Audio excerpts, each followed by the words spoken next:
The summer of 1979 in Bakersfield, California, was marked by scorching heat that seemed to rise from the very asphalt of Highway 99. It was a time when motorcycle culture represented more than just rebellion.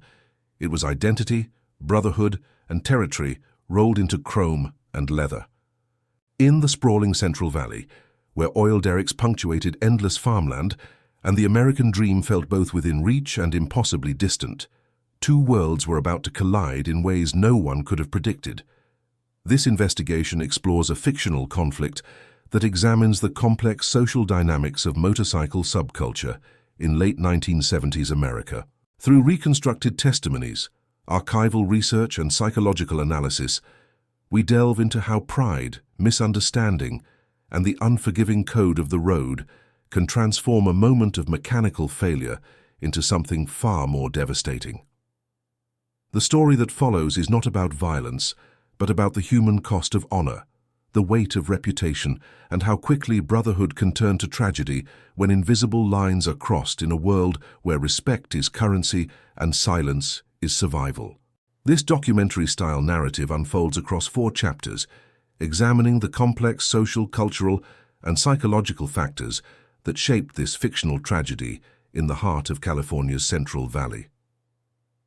Before we begin, we'd like to ask you to tell us your name and the city you're watching from. We love getting to know our audience. Also, please don't forget to give this video a like, share it with others, and subscribe to our channel. That way we can keep bringing you more stories like this one. The Kern County Sheriff's Department building on Truxtun Avenue still bears the scars of 1979, though most visitors wouldn't notice them. In the basement archives, Detective Ray Castellanos pulls out a manila folder marked Case Narc 792847 Unsolved. Inside, yellowed photographs show a stretch of desert highway where twisted metal and burned earth tell a story that Bakersfield has spent decades trying to forget. People think they know what happened out there, Castellanos says, adjusting his reading glasses. But the truth is nobody really knows, not completely. What we do know is that it started with something so small, so stupid, that it makes you wonder how the whole thing spiraled so far out of control. The summer of 1979 was a powder keg in California's Central Valley. The economy was struggling, gas prices were climbing, and tensions between different motorcycle groups had been simmering for months. At the center of it all were 2 organizations that couldn't have been more different in their approach to riding, brotherhood, and the unwritten rules of the road. The Hells Angels Bakersfield chapter, led by a soft-spoken welder named Marcus "Tank" Rodriguez, had controlled the local motorcycle scene for nearly a decade. Tank, despite his intimidating nickname, was known more for his mechanical genius than his temper. He could rebuild a Harley engine blindfolded and had earned respect not through violence, but through an almost mystical understanding of what made motorcycles, and motorcycle culture, tick. Tank wasn't like the stereotype people had in their heads, recalls former Bakersfield resident Jenny Morrison, who worked at Murphy's Diner where many bikers gathered. He was quiet, polite even. Always said please and thank you, never caused trouble in the diner. But you could see there was something underneath, something that said, "Don't test me." The other group was newer to the scene, the Valley Riders, an AMA-affiliated club that had formed in early 1979. Led by Vietnam veteran Dale Ironside Patterson, they represented a different philosophy of motorcycle culture. Where the Hells Angels embraced the outlaw image, the Valley Riders positioned themselves as legitimate enthusiasts who followed AMA guidelines and maintained respectability in the broader community. Dale wanted to prove that you could be serious about bikes without being outside the law, explains Dr. Sarah Chen, a sociologist who has studied motorcycle subcultures. But in Bakersfield in '79, that distinction wasn't always clear to people on the outside, and it created tension with established groups who saw it as a challenge to their authority. The friction between the groups had been building all summer. Small incidents, a Valley Rider wearing colors at a traditionally Hells Angels bar, questions about who could ride certain stretches of highway, disputes over motorcycle events and charity runs, had created an atmosphere of barely contained hostility. The geographical layout of Bakersfield made confrontation almost inevitable. Highway 99 ran like a spine through the city, with the Angels' traditional territory on the east side near the oil fields and industrial areas, while the Valley Riders had claimed the western suburbs as their domain. In between lay a grey area of truck stops, diners and back roads where the rules weren't clearly defined. "You have to understand the mindset," explains retired California Highway Patrol officer Lieutenant Bob Martinez, who worked the area during that period. These weren't just motorcycle clubs. They were tribes. They had their own codes, their own justice systems, their own ways of handling disputes that had nothing to do with what the law said. And when tribes clash, especially over territory and respect, small things become big things real fast.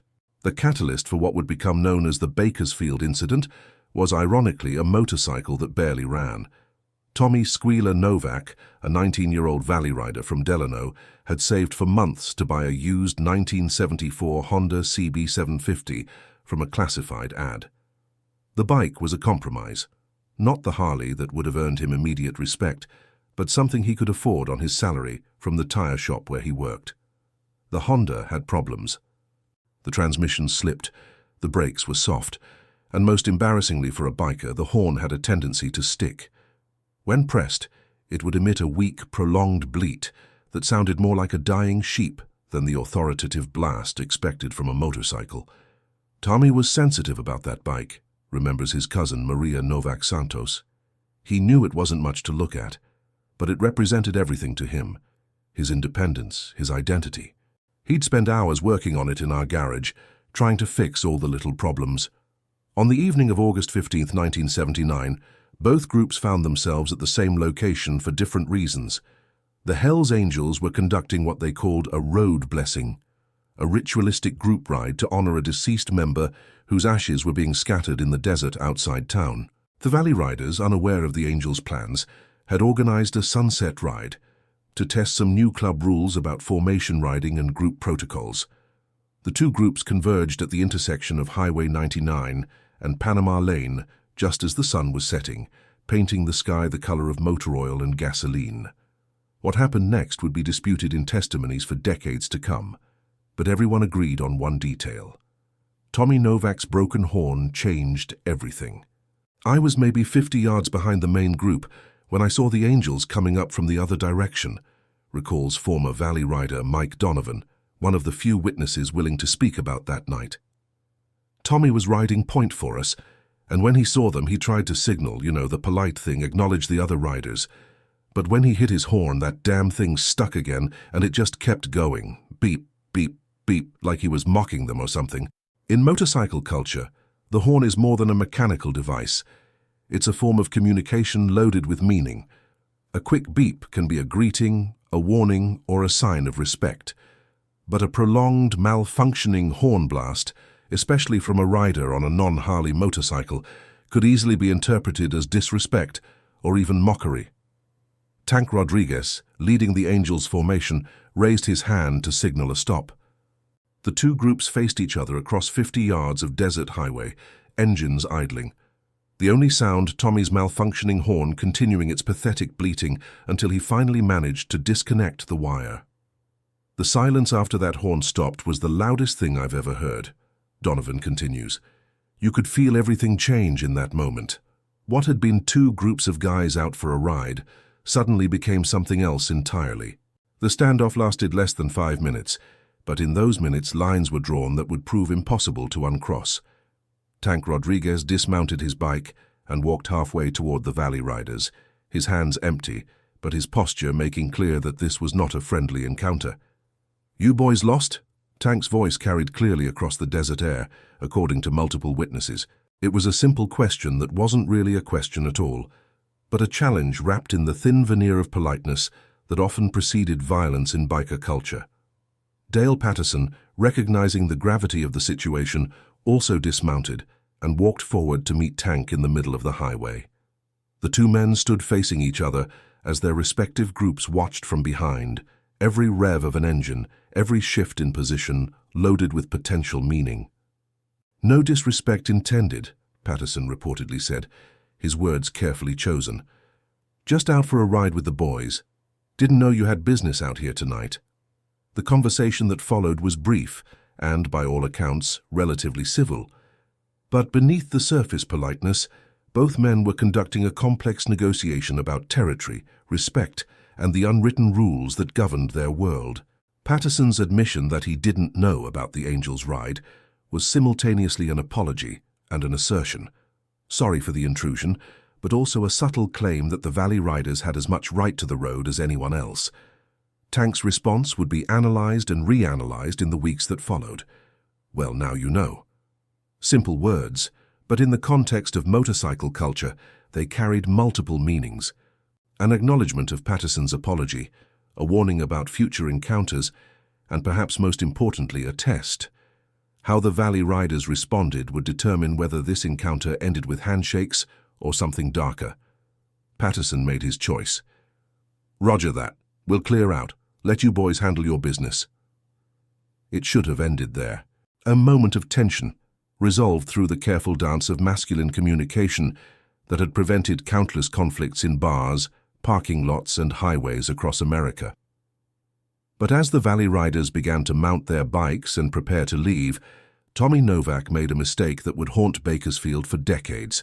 Whether from nervousness, mechanical ignorance, or simple bad luck, Tommy hit his horn again while trying to start his Honda. The same pathetic, prolonged bleat echoed across the desert, breaking the carefully constructed truce that Patterson and Rodriguez had just negotiated. This time, the reaction was immediate and unmistakable. Several Hell's Angels reached for objects on their bikes, tools, chains, anything that could serve as a weapon. The Valley Riders, seeing the escalation, began to spread out, preparing for a confrontation that none of them had wanted, but all of them now seemed inevitable. "That's when I knew we were in real trouble," Donovan remembers. It wasn't just about the horn anymore, it was about respect, about who belonged on that road, about all the tension that had been building all summer. And poor Tommy, he was just trying to start his damn bike. The moment stretched taut as a wire, balanced on the edge of violence. In the fading light of the California desert, two groups of men faced each other across a strip of asphalt, each waiting for the other to make the first move. The temperature was dropping as the sun disappeared behind the mountains, but the heat radiating from motorcycle engines and human anger made the air shimmer like a mirage. What happened next would transform a mechanical malfunction into a blood feud, turning Bakersfield into a battleground and leaving 11 families without sons, fathers, and brothers. But on that August evening, as the first stars appeared in the darkening sky, there was still time for someone to step back, to choose peace over pride. Nobody did. The Kern County Coroner's Office processed more than its usual share of cases in the summer of 1979, but none would prove as challenging as what Dr. Elizabeth Ramirez would encounter 3 weeks after the highway confrontation. As the county's first female chief medical examiner, Dr. Ramirez had already faced her share of skepticism from law enforcement and the legal community. What she discovered in her examination of evidence from the Bakersfield incident would test not only her professional expertise, but her faith in the justice system itself. The physical evidence told one story, Dr. Ramirez recalls from her retirement home in Santa Barbara.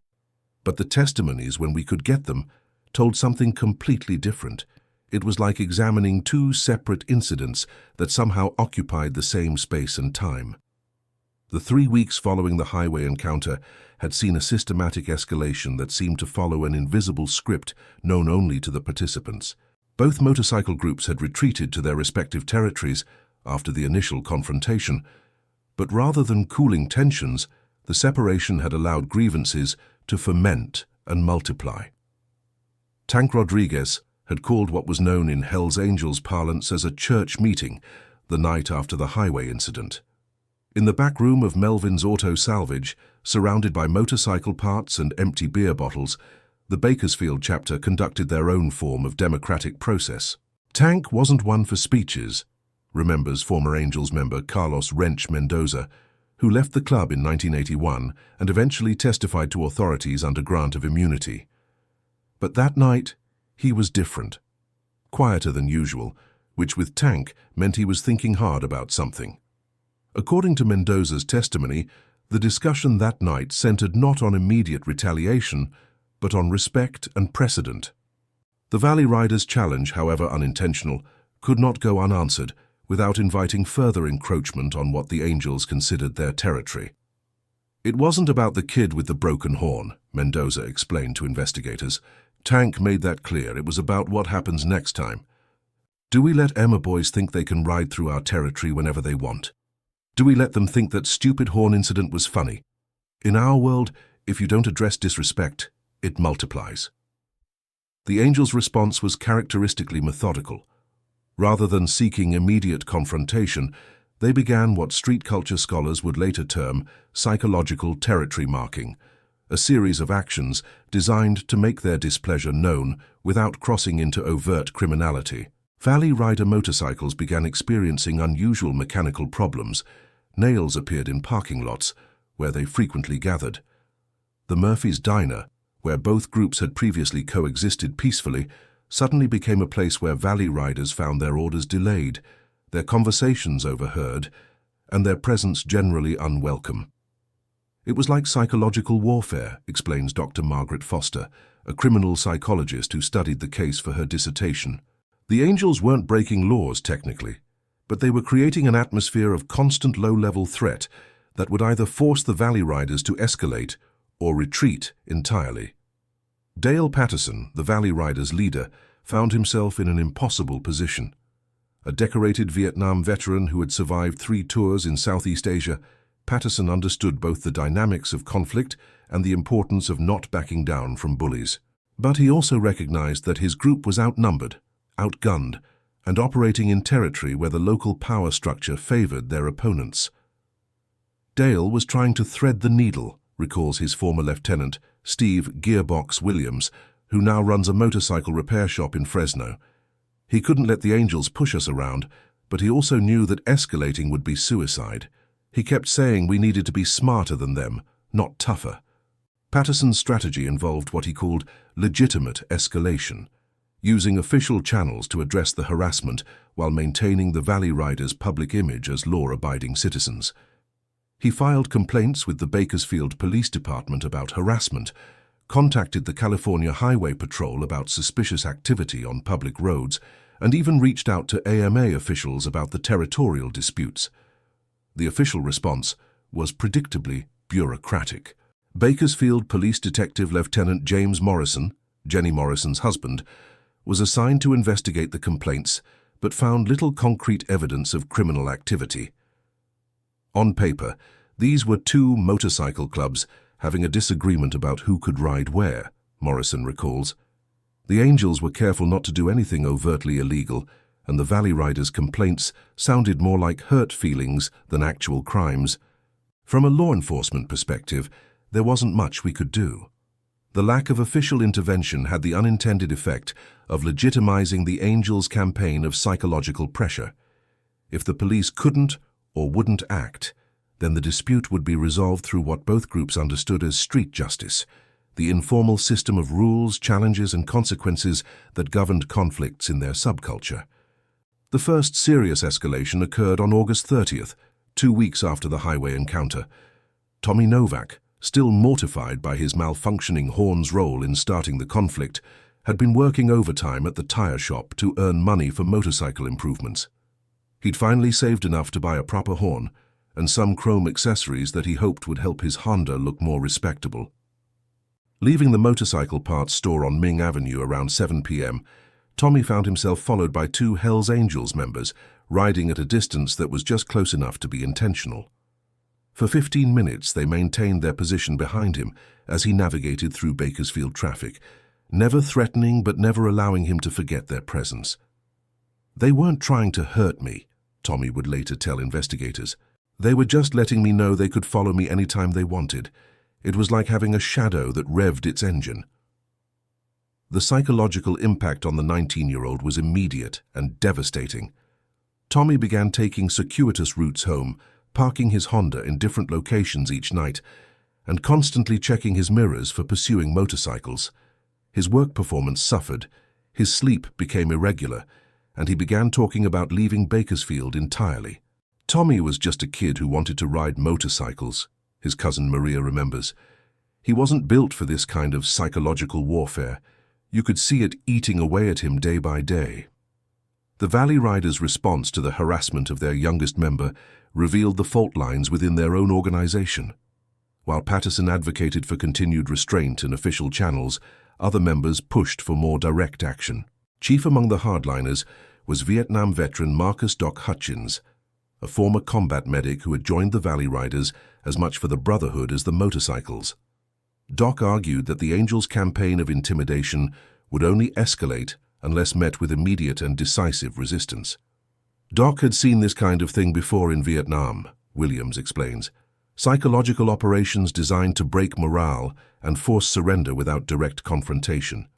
He kept saying that the only way to stop a bully is to punch them in the face, hard enough that they remember it. The ideological split between Patterson's diplomatic approach and Hutchins' military mindset created tension within the Valley Riders that the Angels were quick to exploit.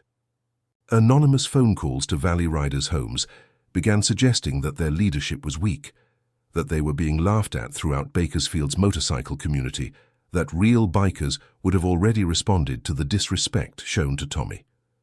The psychological pressure wasn't just external, Dr. Foster observes, it was creating internal conflict within the Valley Riders organization, which was exactly what the Angels intended.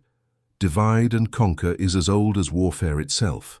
The breaking point came on September 5th, when Tommy Novak's Honda was found in the parking lot of his apartment complex, with its tires slashed, its seat cut open, and its newly installed horn ripped out and left in pieces on the ground. Spray painted across the gas tank in red letters was a single word: squealer. The destruction of Tommy's motorcycle was a clear escalation, but it was also carefully calculated to remain within the grey area of criminal activity. The damage was extensive enough to be devastating to a working-class teenager, but minor enough that insurance would likely cover most of the repairs. More importantly, it occurred on private property where surveillance was limited and witnesses were scarce. Whoever did it knew exactly what they were doing, Detective Morrison noted in his report. Enough damage to send a message, but not enough to guarantee serious criminal charges. Professional intimidation disguised as vandalism. For Tommy, the destruction of his motorcycle represented more than property damage. It was the destruction of his identity, his independence, and his dreams. The young man who had been working double shifts to afford chrome accessories now faced repair bills that would consume months of salary, if he could even find the motivation to rebuild. That's when I knew this was going to end badly, Maria Novak Santos remembers. Tommy came to our house that night and just sat in the kitchen crying. Not angry crying, but the kind of crying that comes when you realize you're in something way bigger than you can handle. Dale Patterson's response to the destruction of Tommy's motorcycle would prove to be the fatal mistake that transformed a manageable conflict into an unstoppable cycle of retaliation. Faced with the demoralization of his youngest member and growing pressure from his own organization to respond, Patterson made a decision that violated every principle of de-escalation he had learned in the military. Instead of continuing to pursue official channels or accepting the financial cost of relocating Tommy's motorcycle repairs, Patterson authorized what he termed a proportional response, retaliation designed to match the Angels' escalation without exceeding it. The target was Tank Rodriguez's pride and joy, a meticulously restored 1969 Harley-Davidson Electra Glide that he had spent 3 years rebuilding from the frame up. The motorcycle was more than transportation. It was Tank's masterpiece, a rolling work of art that represented decades of mechanical expertise and thousands of hours of careful craftsmanship. Tank's Harley was like his signature, Wrench Mendoza explains. Everyone in Bakersfield knew that bike. Chrome so clean you could shave in it. Paint job that looked like liquid glass. He used to say it was the only thing he'd ever made that was perfect. The Valley Riders' plan was surgical in its precision. While Tank attended a late-night meeting at the salvage yard, 3 Valley Riders entered the parking lot behind his apartment complex and methodically destroyed his Harley using the same techniques that had been employed against Tommy's Honda. Tires slashed, seat cut, chrome scratched and spray-painted across the gas tank. Respect. But the Valley Riders had miscalculated the symbolic importance of Tank's motorcycle. Where Tommy's Honda represented a teenager's dream, Tank's Harley represented a master craftsman's legacy. The destruction wasn't just vandalism, it was the desecration of art, the violation of something sacred in motorcycle culture. When Tank saw what they'd done to his bike, something changed in him, Mendoza remembers. I'd known him for 8 years, seen him in fights, seen him angry, but I'd never seen him like that. It was like watching someone discover that their family had been murdered.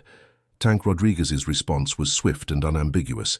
Within hours of discovering the damage to his motorcycle, he had called a full chapter meeting and issued what amounted to a declaration of war. The time for psychological pressure and calculated intimidation was over. The Valley Riders had chosen escalation, and they would discover the difference between harassment and retaliation.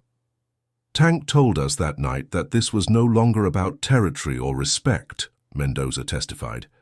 It was about sending a message to every motorcycle club in California that you don't touch a man's bike, ever. For any reason, the Hells Angels' retaliation planning revealed the organizational sophistication that had allowed them to survive and prosper for decades. Rather than random acts of vandalism, they began coordinating a systematic campaign designed to dismantle the Valley Riders organization through targeted pressure on its most vulnerable members. Credit reports were mysteriously damaged, affecting club members' ability to secure loans for motorcycle purchases. Employers received anonymous tips about dangerous criminal associations among their workers. Family members found themselves followed by unknown motorcycles during routine errands. The psychological warfare that had begun with simple intimidation evolved into what law enforcement would later term organized harassment. It was like being slowly strangled, Williams recalls. Every day brought some new problem, some new pressure. Your boss would ask questions about your associations. And your wife would find strange motorcycles parked across from your kid's school. It wasn't overtly threatening, but the message was clear: leave town or face escalation. The Valley Riders found themselves isolated not only from the broader motorcycle community, but from Bakersfield society itself. Local businesses that had previously welcomed their patronage suddenly found reasons to refuse service. The police, while not actively hostile, began treating their complaints with obvious skepticism. Even family members urged club members to distance themselves from the organization that had brought such unwanted attention. By mid-September, the Valley Riders membership had dropped from 23 to 15, as members chose to preserve their jobs, relationships, and peace of mind over club loyalty. Those who remained found themselves increasingly convinced that only dramatic action could restore their credibility and end the systematic persecution they faced daily. We were trapped, Williams admits. We couldn't back down without looking like cowards to every motorcycle club in California, but we couldn't escalate without risking everything we'd worked for. Dale kept looking for a third option, some way to end the conflict without either surrender or war. The third option never materialized. Instead, what began as a mechanical malfunction on a desert highway had evolved into a carefully orchestrated cycle of retaliation that neither side seemed capable of stopping. Each response demanded a counter-response. Each escalation required a matching escalation, until the original dispute over horn protocol and highway territory had become something far more dangerous. The final catalyst would come from an unexpected source: federal law enforcement agencies that had been monitoring both organizations as part of a broader investigation into organized crime in California. What the FBI didn't realize was that their surveillance activities would be misinterpreted by both sides as evidence of the other's cooperation with authorities, the one accusation that could transform a territorial dispute into a blood feud. On September 18th, 3 weeks after the highway confrontation, and 13 days after the destruction of Tank Rodriguez's Harley, both the Hells Angels and the Valley Riders received visits from FBI agents conducting routine background investigations for an unrelated federal case. The timing of these visits coming so close together created the appearance of coordination that would prove impossible to dispel through rational explanation. In the paranoid atmosphere that had developed between the two groups, the FBI visits were interpreted as evidence that someone was snitching, providing information to federal authorities about illegal activities. In motorcycle culture, the accusation of being an informant was worse than any other crime. justifying retaliation that exceeded all normal boundaries of conflict. Once the snitch accusations started flying, there was no going back, Dr. Foster explains. In their subculture, being labeled an informant wasn't just an insult, it was a death sentence that had to be carried out to maintain credibility within the broader outlaw motorcycle community. The stage was set for a confrontation that would exceed anything either side had previously contemplated. What had begun as a dispute over territory and respect was about to become something far more deadly, fueled by accusations that struck at the very heart of what it meant to be a member of an outlaw motorcycle organization. As September drew to a close, both groups began preparing for what they believed would be a final confrontation to settle their dispute once and for all. Neither side realized that federal authorities were already building files that would eventually encompass the entire Bakersfield motorcycle scene, turning every member of both organizations into potential targets of investigation. The collision between street justice and federal law enforcement was about to create a perfect storm that would leave 11 men dead and transform Bakersfield into a cautionary tale about the dangers of escalating conflict in America's invisible subcultures. The Bakersfield FBI field office occupied a nondescript building on Chester Avenue, its bland government architecture designed to blend into the city's industrial landscape.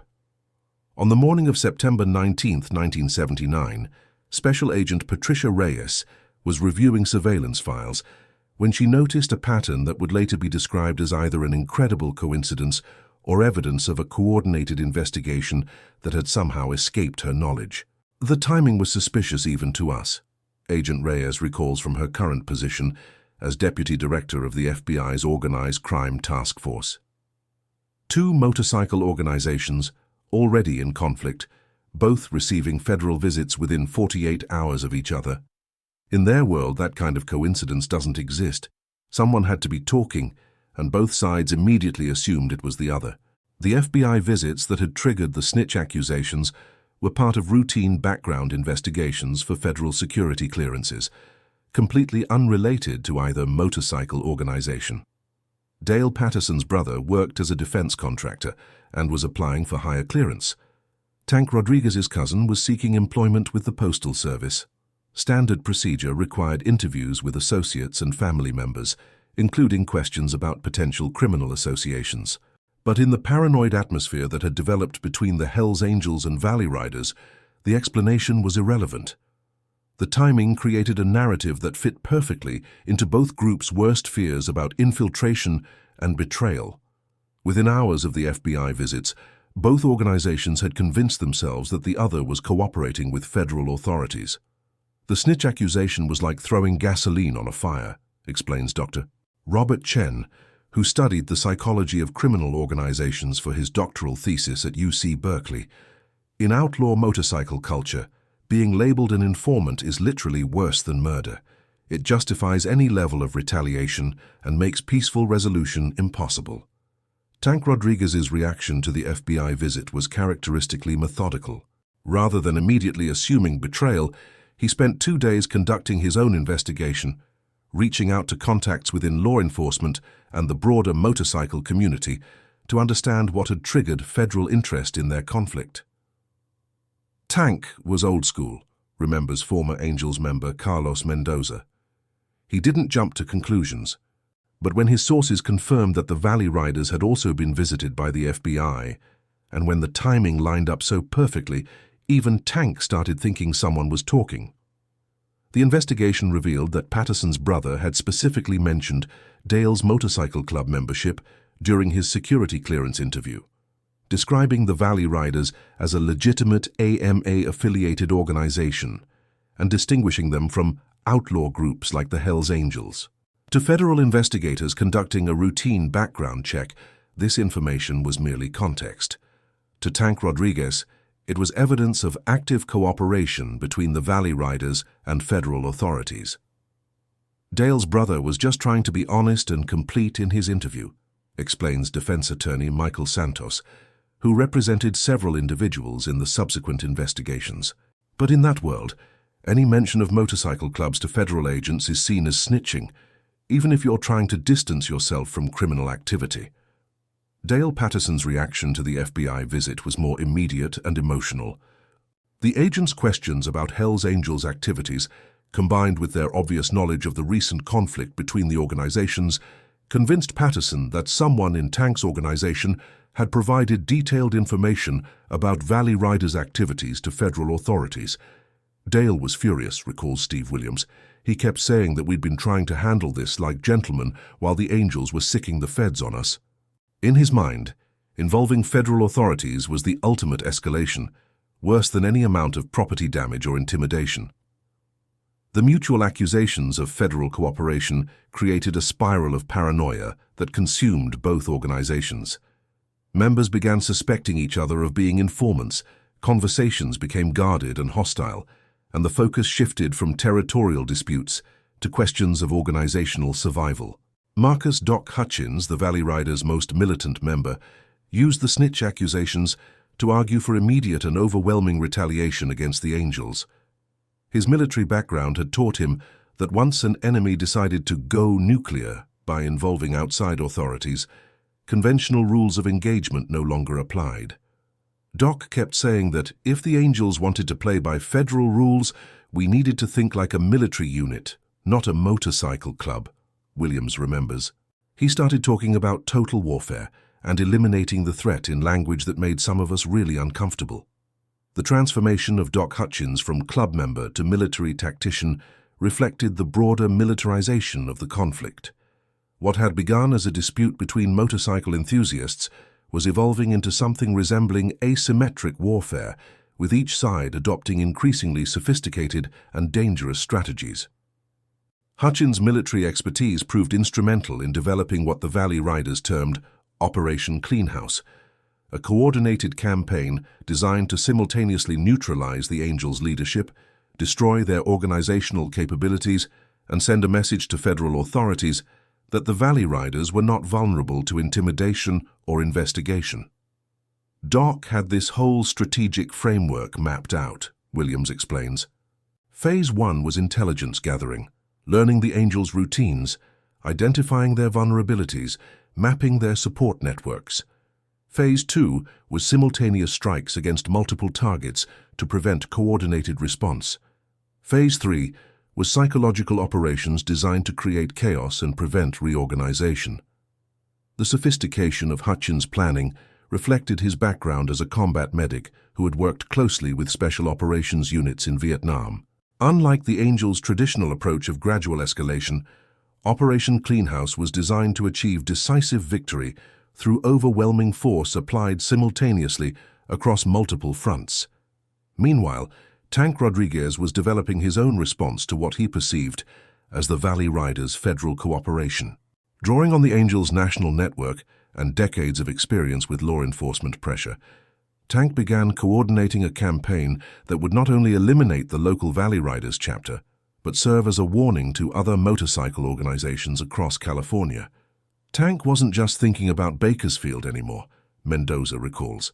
He was thinking about the Angels' reputation nationally. If word got out that some AMA club had sicked the feds on a Hell's Angels chapter and gotten away with it, every two-bit motorcycle club in the country would think they could do the same thing. The Angels' response planning revealed the organizational sophistication that had allowed them to survive decades of law enforcement pressure. Rather than relying on local resources, Tank reached out to Angels chapters in Oakland, Los Angeles, and San Francisco for support, expertise, and personnel who could not be immediately connected to the Bakersfield conflict. It was like watching the difference between a street gang and a professional military organization, observes Dr. Margaret Foster. The Angels had command structures, communication protocols, and resource networks that the Valley Riders couldn't match. When they decided to escalate, they had tools available that a local AMA club could never compete with. The federal dimension of the conflict also attracted attention from other outlaw motorcycle organizations who saw the Valley Riders' alleged cooperation with authorities as a threat to the broader subculture. Anonymous tips began reaching Tank Rodriguez from motorcycle clubs across the western United States, offering intelligence, resources, and personnel for what was increasingly being framed as a defense of outlaw motorcycle culture against federal infiltration. It wasn't just about the Bakersfield chapter anymore, explains criminal justice professor Dr. James Harrison. The Angels had successfully transformed a local territorial dispute into an ideological conflict about federal cooperation that resonated with outlaw motorcycle clubs nationwide. The nationalization of the conflict brought resources and expertise that neither local organization could have marshaled independently. It also raised the stakes beyond anything that Patterson or Rodriguez had originally anticipated, creating momentum for violence that neither leader could easily control. Tommy Novak, whose malfunctioning horn had initiated the entire sequence of events, found himself increasingly irrelevant to a conflict that had grown far beyond his comprehension. The 19-year-old who had simply wanted to ride motorcycles was now a minor figure in what law enforcement would later describe as a coordinated criminal conspiracy involving multiple states and dozens of participants. Tommy kept asking me how this had all happened, his cousin Maria remembers, how his stupid broken horn had turned into something involving the FBI and motorcycle clubs from 3 different states. I didn't have an answer for him because I couldn't understand it either. The psychological toll on peripheral figures like Tommy reflected the broader impact of the escalating conflict on Bakersfield's motorcycle community. Local riders who belonged to neither organization found themselves forced to choose sides or abandon the motorcycle scene entirely. Businesses that catered to bikers experienced dramatic drops in patronage as the community polarized around the central conflict. It was like watching a cancer spread through the entire motorcycle culture in Bakersfield, recalls Jenny Morrison from Murphy's Diner. People who had been friends for years suddenly wouldn't speak to each other. Riders started carrying weapons. The whole atmosphere changed from brotherhood to suspicion and fear. The psychological warfare that had characterized earlier phases of the conflict began incorporating techniques that neither side had previously employed. Anonymous threats were made against family members. Employers received fabricated reports about criminal activity, and both organizations began spreading rumors designed to isolate their opponents from legitimate society. Dr. Patricia Ramirez's examination of evidence from this period revealed a systematic campaign of character assassination that targeted not just active participants, but anyone associated with either organization. Credit reports were sabotaged, employment references were undermined, and false information was spread about criminal activity, drug use, and association with dangerous individuals. The psychological operations were becoming more sophisticated and more destructive, Dr. Ramirez notes. It wasn't just about intimidating opponents anymore. It was about destroying their ability to function in legitimate society, forcing them to choose between their motorcycle club membership and their economic survival. The escalation of psychological warfare coincided with increasingly serious acts of vandalism and sabotage. Motorcycles were not just damaged, but completely destroyed. Personal vehicles were vandalized. Homes and businesses associated with either organization experienced break-ins where nothing was stolen, but property was systematically destroyed. It was like they were trying to erase each other from existence, Detective Morrison observed. Not just win the conflict, but eliminate any trace that the other organization had ever existed in Bakersfield. The systematic destruction campaign reflected the military backgrounds of key figures in both organizations. Doc Hutchins's special operations training emphasized the complete elimination of enemy capabilities, while Tank Rodriguez's contacts with Angels chapters in major cities brought expertise in urban warfare and organized intimidation. As October approached, both organizations were operating more like paramilitary units than motorcycle clubs. Members conducted surveillance on their opponents, developed detailed intelligence files on individual targets, and began acquiring equipment that had no legitimate purpose in motorcycle culture. The transformation was visible even to outsiders, recalls California Highway Patrol Officer Bob Martinez. These guys had gone from riding motorcycles and drinking beer to conducting military-style operations. They were using radio codes, coordinating movements, and displaying a level of organization that was frankly frightening. The militarization of the conflict attracted attention from federal agencies beyond the FBI. The Bureau of Alcohol, Tobacco and Firearms began monitoring both organizations for potential weapons violations, while the Drug Enforcement Administration investigated rumors of narcotics trafficking being used to finance escalating operations.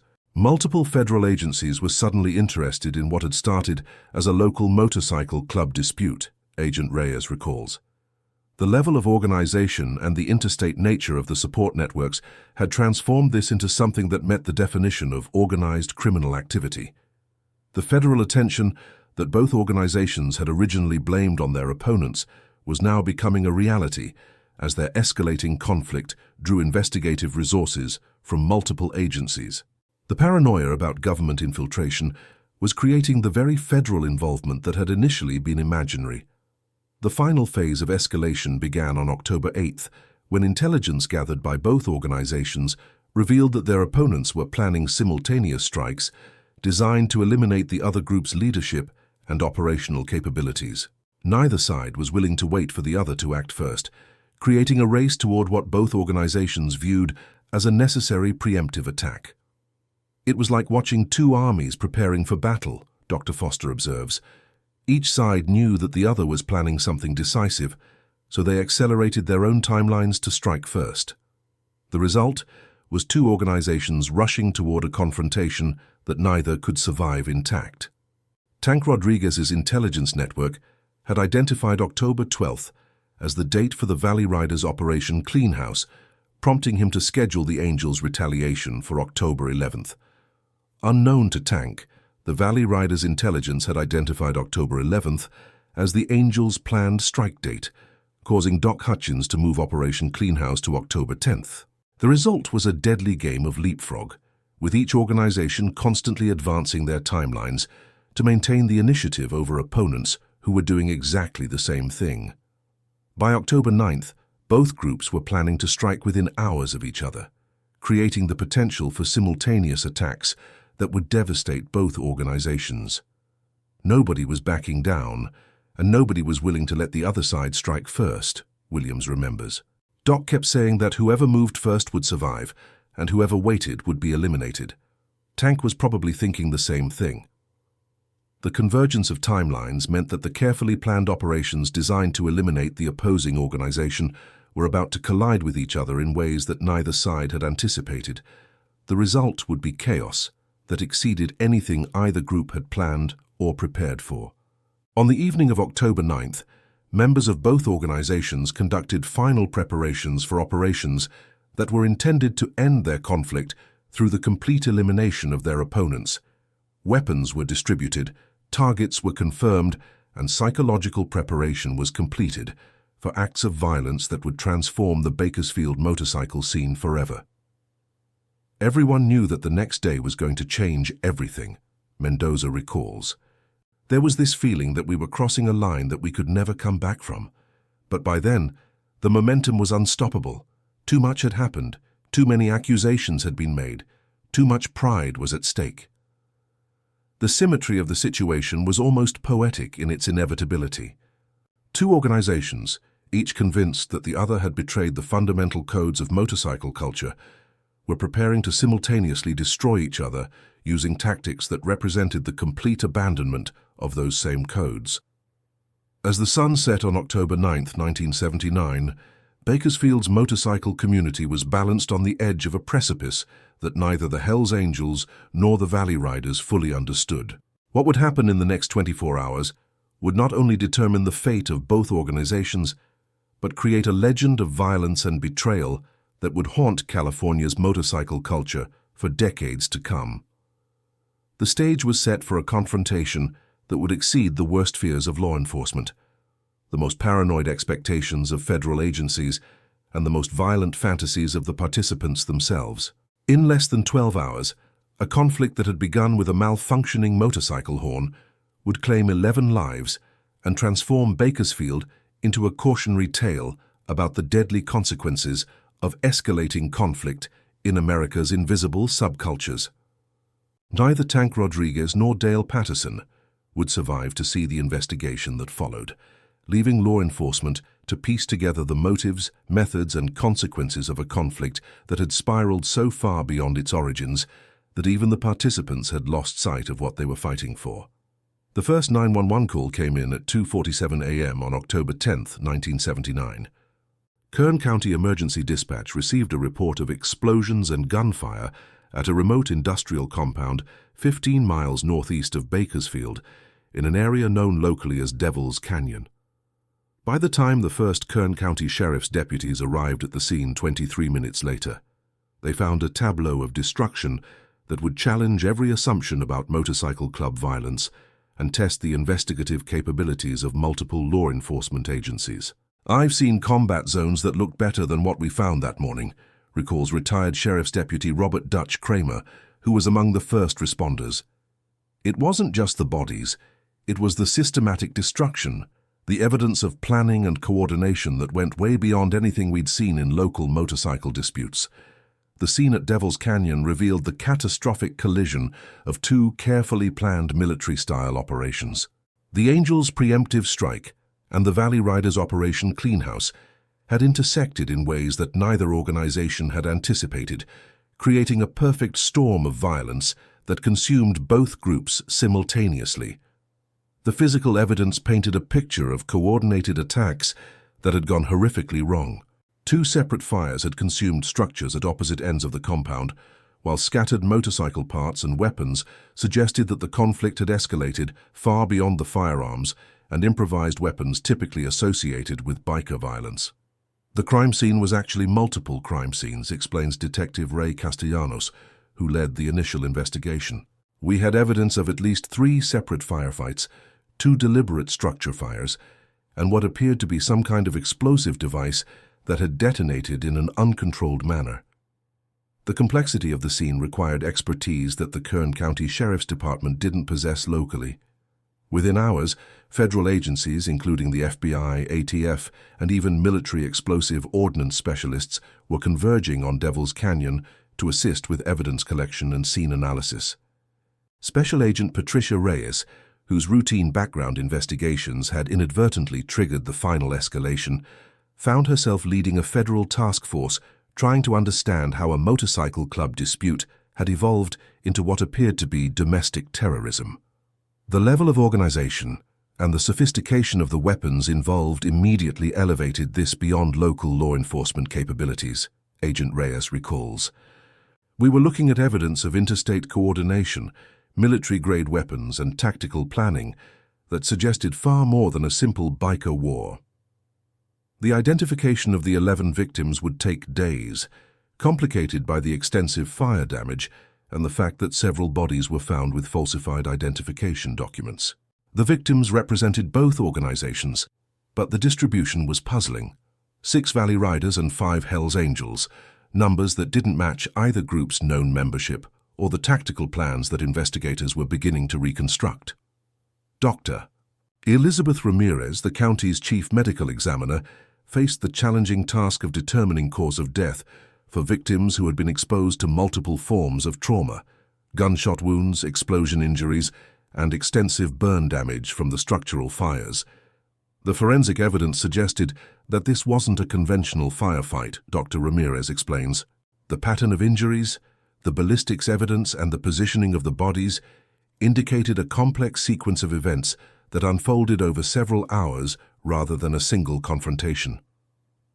The autopsy results revealed the presence of military-grade ammunition that was not legally available to civilian purchasers, suggesting that both organizations had acquired weapons through illegal channels or military connections. The discovery of armor-piercing rounds and explosive devices added federal weapons charges to what was already a complex investigation. Meanwhile, the survivors of both organizations found themselves facing not only the trauma of losing friends and fellow club members, but also intensive federal investigation that would ultimately expose decades of criminal activity extending far beyond the Bakersfield conflict. Carlos Wrench Mendoza, one of only 3 Hells Angels members who had not participated in the final confrontation, became a crucial witness whose testimony would eventually expose the national network of support that had transformed a local dispute into a multi-state criminal conspiracy. When the feds started digging, they found connections that went back years, Mendoza recalls. The Angels' response to the Valley Riders hadn't just involved the local chapter. They'd been coordinating with clubs in Oakland, Los Angeles, even Arizona and Nevada. It was like pulling on a thread that unraveled a whole sweater. Steve "Gearbox" Williams, the Valley Riders' surviving leadership, faced similar pressure from federal investigators who had discovered that Doc Hutchins' military background included connections to active duty personnel who had provided tactical training and equipment for Operation Cleanhouse. The investigation kept expanding, Williams remembers. Every person they interviewed led to 3 more people. Every piece of evidence revealed connections to other criminal activities. What had started as a motorcycle club dispute became this massive federal investigation into organized crime, weapons trafficking, and domestic terrorism. The federal investigation's scope eventually encompassed more than 200 individuals across 7 states, including active-duty military personnel, federal employees, local law enforcement officers, and members of dozens of motorcycle organizations that had provided support, intelligence, or resources to either side of the conflict. The Bakersfield incident became a window into a whole underground network that federal agencies hadn't fully understood, explains Dr. James Harrison, who studied the case for his research on organized crime. The investigation revealed that motorcycle clubs were far more sophisticated and interconnected than law enforcement had realized. The complexity of the federal investigation created jurisdictional conflicts between agencies that had different priorities and methods. The FBI focused on the interstate conspiracy aspects. The ATF concentrated on weapons violations. The DEA investigated drug trafficking connections, and local law enforcement struggled to understand how their motorcycle club dispute had become a federal case involving national security issues. Everybody wanted to be lead agency, recalls Detective Morrison. We had federal agents stepping on each other, conflicting theories about what had happened, and local prosecutors trying to figure out which charges to file in state court versus federal court. The jurisdictional confusion was exacerbated by the political implications of the case. The discovery of military personnel involvement raised questions about security clearances and background investigations, while the federal employees who had been peripherally involved faced administrative proceedings that threatened their careers and pensions. Defense attorney Michael Santos, who represented multiple defendants in the subsequent prosecutions, describes the legal proceedings as a perfect storm of prosecutorial overreach and genuine criminal complexity. The government was throwing every possible charge at defendants, from simple assault to domestic terrorism, Santos explains. But they were also dealing with cases that genuinely involved sophisticated criminal conspiracies with national implications.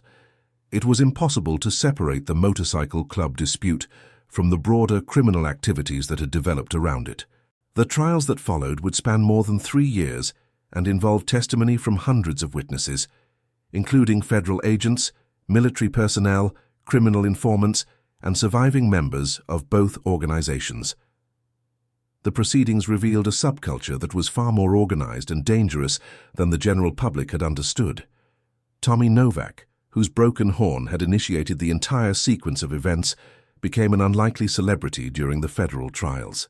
The young man who had simply wanted to ride motorcycles found himself testifying about mechanical failures and motorcycle protocols in proceedings that would determine the fate of dozens of defendants. Tommy was terrified during the trials, his cousin Maria remembers. He kept saying that all he'd done was try to start his motorcycle, and now people were going to prison for decades because of his broken horn. The guilt was eating him alive. The psychological impact on survivors and families extended far beyond the immediate participants.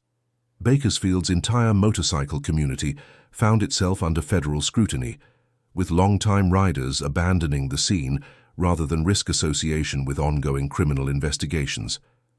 Murphy's Diner, which had served as neutral ground for the motorcycle community for decades, lost most of its biker clientele as federal agents conducted regular interviews and surveillance of anyone associated with either organization.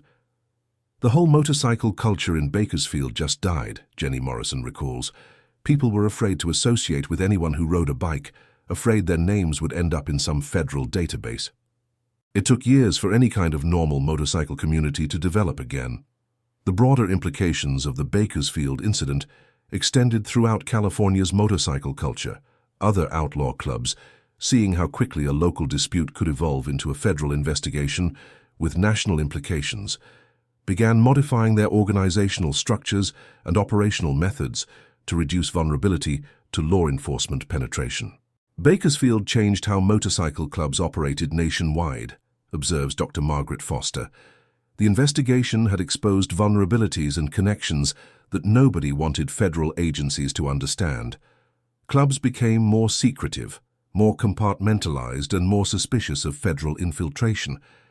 The federal prosecution strategy focused on demonstrating that both organizations had evolved into criminal enterprises that used violence and intimidation to protect illegal activities, including drug trafficking, weapons smuggling, and extortion.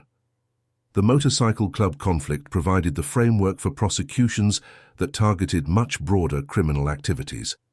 The prosecutors were smart, Santos admits. They used the violence and the obvious criminal conspiracy to justify investigating everything else these organizations had been doing for years. Once they had defendants facing life sentences for the murders, they could pressure them to provide information about other criminal activities. The plea negotiations that dominated the later phases of prosecution created a complex web of cooperation and betrayal that further divided the surviving motorcycle community. Members who had considered each other brothers found themselves testifying against each other in exchange for reduced sentences. Carlos Mendoza's decision to cooperate with federal authorities reflected the impossible choices facing surviving participants. Offered a choice between life imprisonment and testifying against former associates, Mendoza chose cooperation but paid a personal price that extended far beyond the formal legal proceedings. Wrench became a pariah in the motorcycle community, explains Dr. Chen. His cooperation was probably necessary for the federal prosecutions to succeed, but it marked him as an informant for life.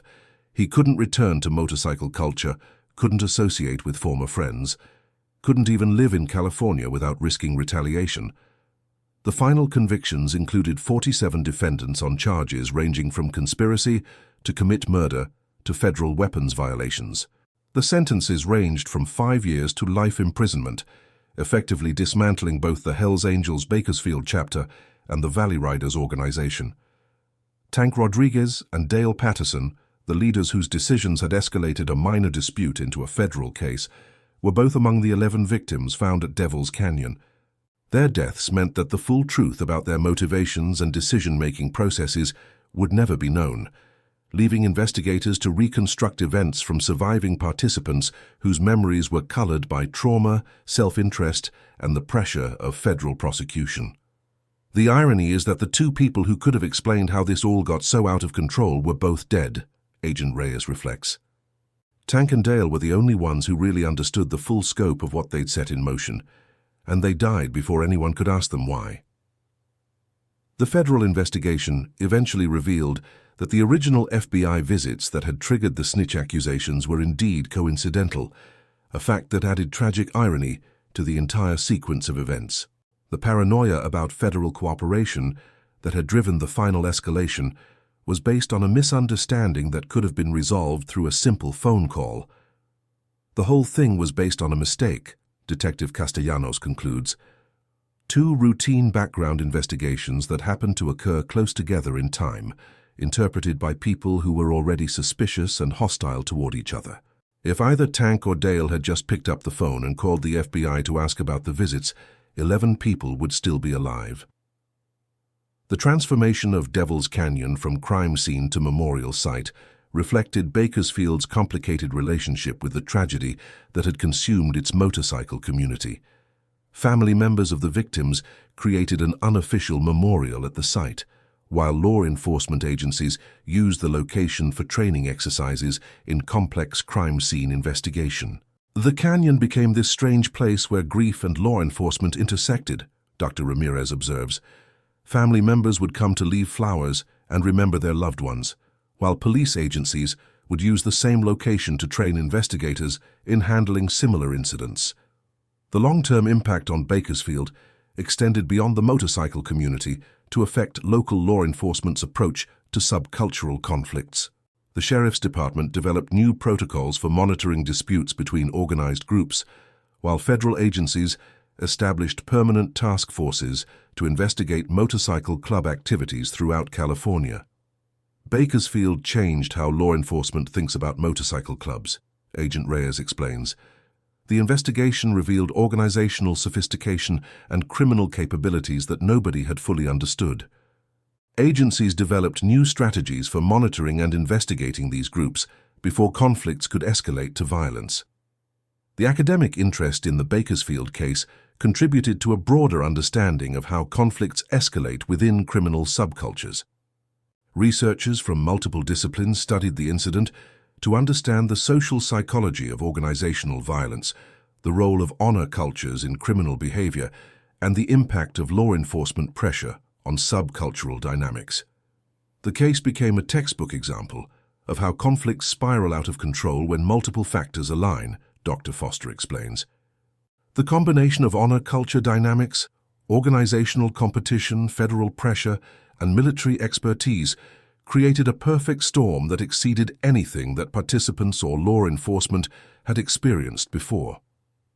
The media coverage of the federal trials introduced the American public to aspects of motorcycle culture that had previously remained hidden. The testimony revealed not just the violence and criminality that fulfilled public stereotypes, but also the complex codes of honor, loyalty, and brotherhood that governed these organizations. The public got to see behind the curtain, Santos observes.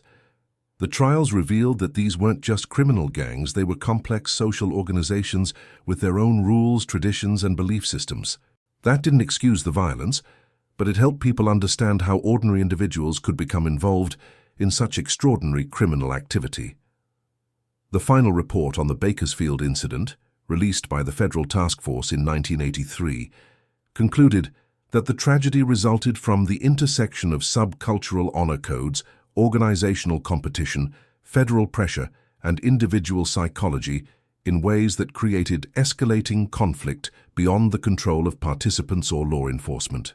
The report's recommendations led to changes in federal background investigation procedures to prevent similar misunderstandings, new protocols for monitoring subcultural conflicts, and enhanced coordination between local and federal agencies when investigating organized criminal activity.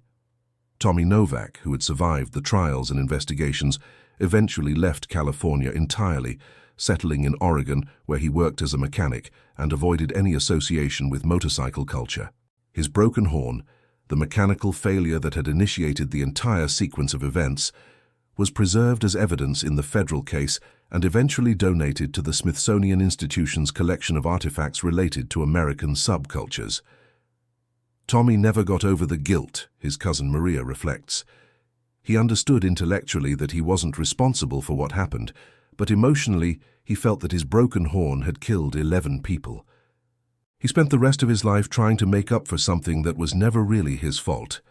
The families of the 11 victims continued to seek answers about their loved ones' deaths long after the federal trials concluded. Support groups formed among family members who struggled to understand how their sons, fathers, and brothers had become involved in activities that led to their deaths in a remote desert canyon.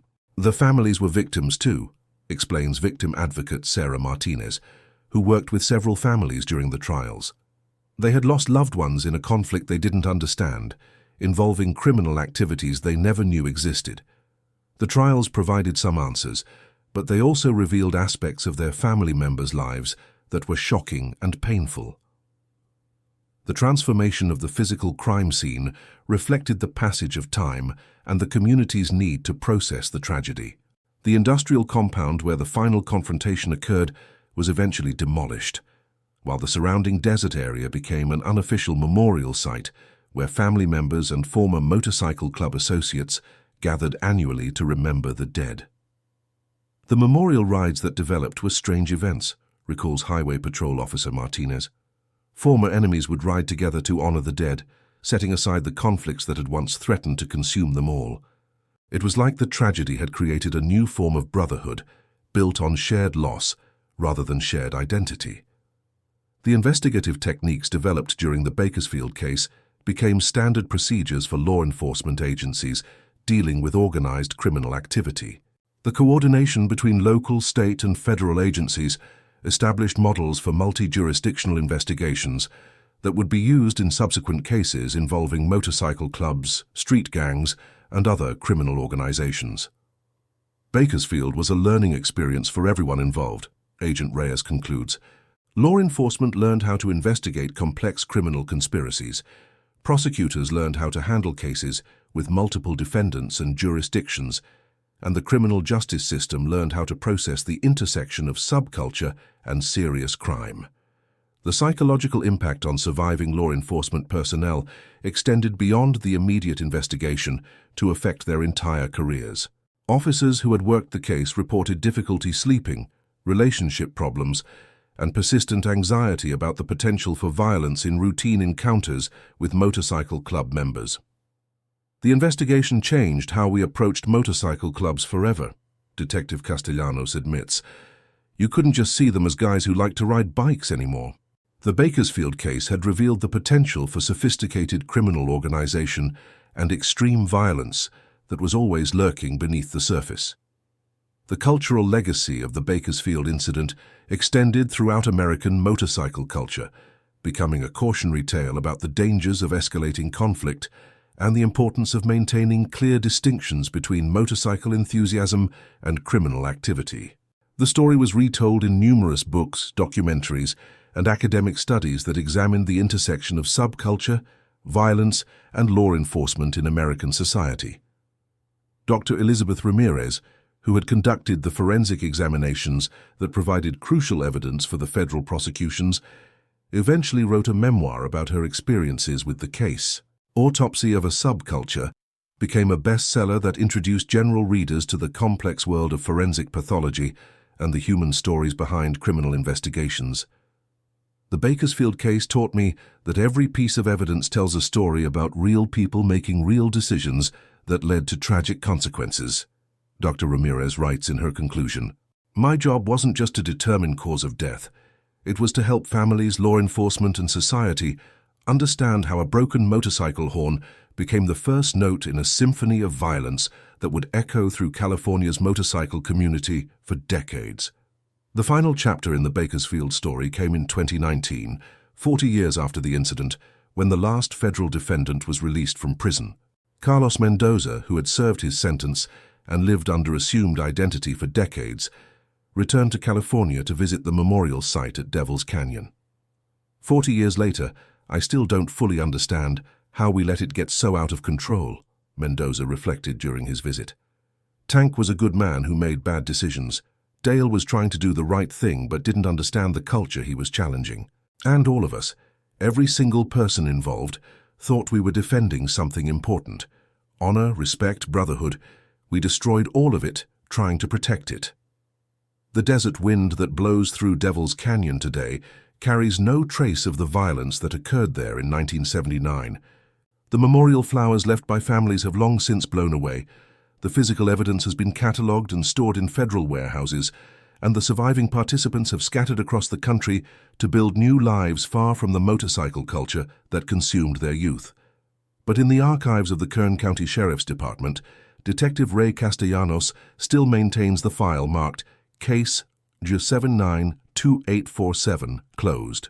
Inside, alongside yellowed photographs and witness statements, is a small metal horn from a 1974 Honda CB750, a reminder that the most catastrophic tragedies often begin with the smallest failures, and that the distance between brotherhood and bloodshed can be measured in the time it takes for a mechanical device to malfunction on a desert highway where two groups of men discovered that pride and paranoia can be more deadly than any weapon they carried. This dramatization is based on real events, but some details have been changed to protect the privacy of those involved. The purpose is educational, showing how seemingly minor conflicts can escalate when dialogue and understanding are abandoned.